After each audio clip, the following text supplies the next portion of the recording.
¿Qué es lo que pasa, gente del buen saber? En este video te estaré presentando la placa base Asus TUF Gaming Z690 Plus. Uno de los modelos con el mejor balance de características y precio dentro de Asus siempre se ha ido estableciendo a partir de las placas TUF, siendo en muchas situaciones una placa bastante recomendada para un ensamble aún en la gama alta. Pero ahora, ante Z690 y ese impacto que ha dado a partir del aumento en su costo, puede que se presente una difícil decisión con respecto a la competencia de una placa como estas. Y en este caso, con este video te quiero mostrar qué tan buena alternativa puede llegar a ser esta motherboard desde las distintas características añadidas, además de aquellas ventajas y desventajas que nos va a plantear el obtener esta motherboard para un ensamble. Y recuerda pasarte por el enlace en la descripción, donde estarás encontrando los mejores precios para esta placa base, desde Amazon y de una forma segura. Pásate. Y es que empezando con ese apartado de características, en este caso como sería evidente, nos encontraremos con una placa bajo el chipset Z690 y el socket LGA 1700, que nos estaría dando soporte a procesadores Intel en la 12ª generación, lo cual incluye la compatibilidad necesaria para procesadores dentro de líneas como i9, i7 e i5, además de un futuro soporte para nuevas versiones y próximas generaciones, y ante el cual en la descripción encontrarás un enlace constantemente actualizado con cada uno de los procesadores compatibles. Ya para el lado de su memoria RAM, este sería un modelo en el que de momento tan solo sea una versión para memorias de tipo DDR4, en un máximo de 128 GB, y lo que a su vez nos da un máximo por módulo de 32 GB. En cuanto a la frecuencia en cuestión, se limita la misma a 3200 MHz sin ningún tipo de modificaciones. Y estas modificaciones a su vez lo debemos tener presente, ya que se cuenta con el soporte ante perfiles XMP, con los cuales podemos alcanzar frecuencias de hasta 5333 MHz. Si es que nos situamos en su almacenamiento, en este caso contaremos con 4 puertos SATA de 6 GB por segundo, que pueden ser configurados en modo RAID 0, 1, 5 y 10. Adicional a esto encontraremos 4 M.2, cada uno de estos con el soporte ante PCI Express 4.0, además de que el segundo M.2 también presentaría soporte con SATA. El M.2 principal y el tercer M.2 con compatibilidad para tarjetas de formato desde el 2242 hasta el 22110. Mientras que los dos M.2 restantes añadirían compatibilidad para tarjetas de formato desde el 2242 hasta el 2280. En cuanto a sus puertos de expansión, se nos presentarían dos PCI Express con formato X16, el principal dentro de estos añadiendo el soporte para PCI Express 5.0, mientras que el segundo PCI Express, aunque conserve un formato X16, en realidad va a estar corriendo por 4 y en su versión 3.0. Adicional a esto se añadirían dos PCI Express X1 3.0 y un PCI Express X4 3.0. Cada una de estas características serían acompañadas junto al códec de audio ALC897 e inclusive, si es que añadimos la versión Wi-Fi, se incorporaría a este conjunto la tarjeta AX201, que nos va a suministrar desde Wi-Fi 6 hasta Bluetooth 5.2. Y ya, dentro de sus conexiones internas y fuera de un carácter común para el funcionamiento propio del sistema, podemos encontrar una conexión OPT para el CPU, una conexión para bombas de agua, 4 conexiones para ventiladores externos, un encabezado USB 3.2 de segunda generación tipo C, un USB 3.2 de primera generación tipo A, dos USB 2.0, 3 conexiones de tipo ARGB, una conexión de tipo ERGB y además se estaría destacando un encabezado de tipo Thunderbolt. Así como también, para el lado de las conexiones externas se nos presentarían un USB 3.2 de segunda generación por 2 tipo C, dos USB 3.2 de segunda generación tipo A, 5 USB 3.2 de primera generación, 4 de tipo A y 1 de tipo C, un DisplayPort, un HDMI, una conexión RJ45 de 2.5 GB, una conexión para audio óptico y 5 conectores de tipo jack. Ya por último, nos encontraremos con un VRM que va a disponer de un total de 17 fases de alimentación, las cuales estarían completamente recubiertas por una disipación pasiva y suministradas para esta placa de un formato de tipo ATX. Cada uno de estos apartados conformando aquellas características de este modelo. No propiamente se describe una versión con los mejores añadidos del mercado, pero sin embargo da una orientación fuerte hacia la gama alta y un gran balance en la conectividad y el VRM suministrado. pero donde probablemente el costo y las alternativas que surgen desde otras compañías bajo precios similares sean el mayor problema a la hora de decidirnos por esta placa base, y por lo cual, si esta opción no te llega a convencer por las características o precio planteado para la misma,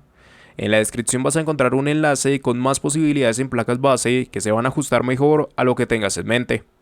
Entrega de energía. En relación al VRM añadido por parte de este modelo, lo cierto es que es de los aspectos más fuertes a tener en cuenta del mismo, ya que se empieza a hablar de un total de 17 fases de alimentación, 14 para su VCore, más una para su SOC, más 2 para gráficos integrados, una cantidad bastante común ante los distintos modelos que han dado salida en Z690, siendo acompañado por el controlador central ASP2100, partidario también de placas de mayor gama como A-Gaming en Asus, y que en realidad va a estar operando en este caso tan solo con el soporte para 8 fases de alimentación, y por lo mismo describe un diseño de riel dividido o potencia dividida, de donde realmente es partidario el que se pueda llegar a hablar de esas 14 fases para su VCore, ya que una única señal va a ser gestionada por 2 etapas bajo la misma potencia, y no por una como se plantearía en un diseño directo.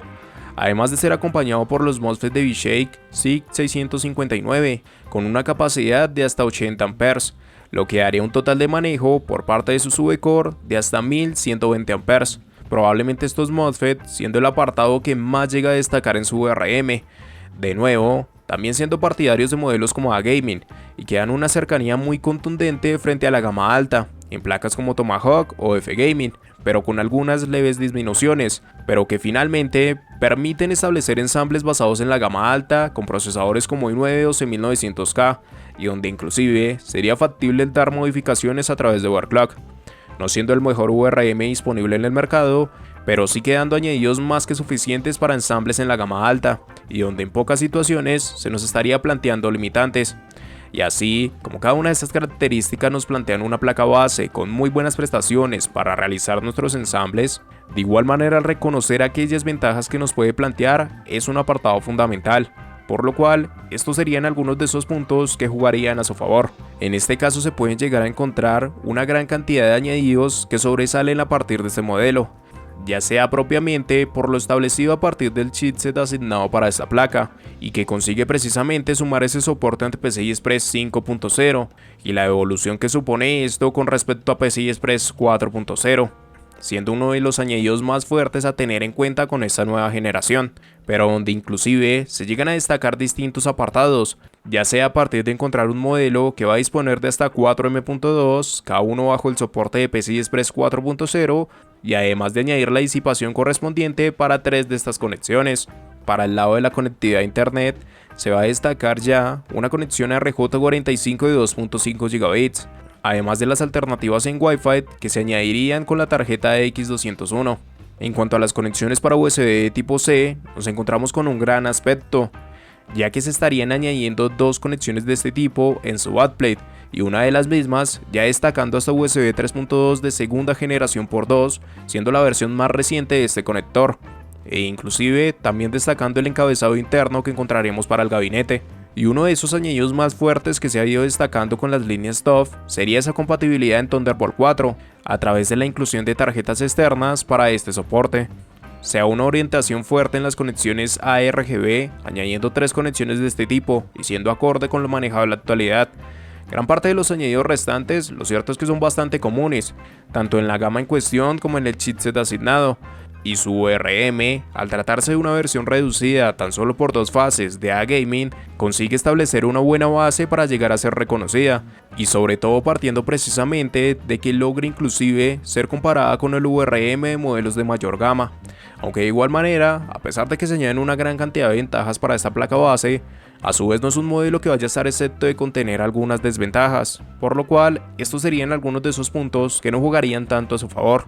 En este caso, precisamente aquellos añadidos que no logran establecer esta placa en la gama alta son gran parte de las desventajas que se pueden reconocer desde esta versión, ya sea por no dar apuestas más fuertes en conectividad ante el aumento de M.2, hasta propiamente aquellas mejoras a partir de PCI Express 5.0, que llevarían a una mayor cantidad de conexiones, o por otro lado aquellos añadidos extra en Thunderbolt, ya con controladores unificados a las placas, además de todo lo que precisamente va a derivar de un VRM más robusto ante las modificaciones en overclock. Aunque muchas de esas características, aunque son faltantes dentro de esta placa, a la final también son consecuentes del aumento en el costo, y si realmente hay algo fuerte en esta placa que criticar, es probablemente su precio con respecto a las características que añade, sobre todo teniendo como punto de referencia distintos modelos similares en estas mismas gamas, pero de otras compañías, a partir de placas como Aorus Elite, Gaming Edge o inclusive por su costo Torpedo de MSI. La cuestión con muchas de estas placas es que sí que añaden mejoras ante distintos apartados, como que cada uno de los M.2 tenga disipación, por lo menos desde las versiones mencionadas en Gigabyte, o el que se presenten los 6 puertos SATA estándar de estas placas, hasta propiamente las mejoras a partir de las versiones en el códec de audio. Pequeños añadidos que se pueden tener en cuenta sobre todo por su precio, ya que muchas de esas características era factible el haberlas cubierto por el mismo precio, sobre todo si se llegan a topar costos ante modelos como Torpedo, debido a la cercanía que supone un modelo de estos ante Tomahawk. En conclusión, uno de los problemas más grandes de las distintas placas presentadas en Asus en Z690 partiría alrededor de su costo, y donde si bien para esta versión TUF no veo tan desproporcionado el costo de la misma con respecto al resto de placas de mayor gama en Asus, lo cierto es que también es uno de sus mayores problemas, teniendo en cuenta el resto de placas con las cuales daría una competencia directa y que añaden distintos puntos de mejora mínimos pero presentes. La cuestión es que a pesar de que no sea un mal modelo, el que su costo se encuentre con una cercanía ante placas como Torpedo crea una difícil decisión por esta placa, e inclusive sin realmente ser el peor escenario, ya que esas mejoras pues en varios ensambles tampoco se van a echar mucho en falta, aunque manteniendo el que es una mejor alternativa el optar por Torpedo. Ahora el problema es que inclusive placas con menor valor logran mejores añadidos en algunos mínimos aspectos, y en otros se igualarían con este modelo, por ejemplo ante placas como Aorus Elite, y es justo ante este modelo donde más se debe hacer énfasis, ya que realmente la única recomendación para ir por la placa TUF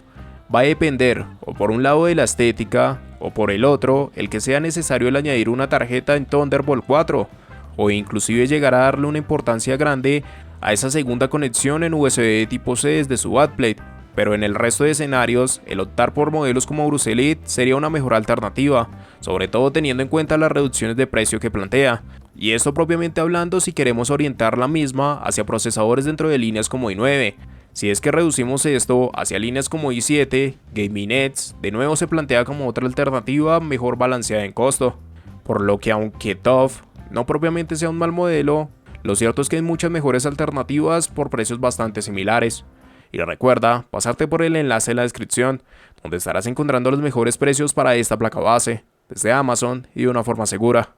Pásate.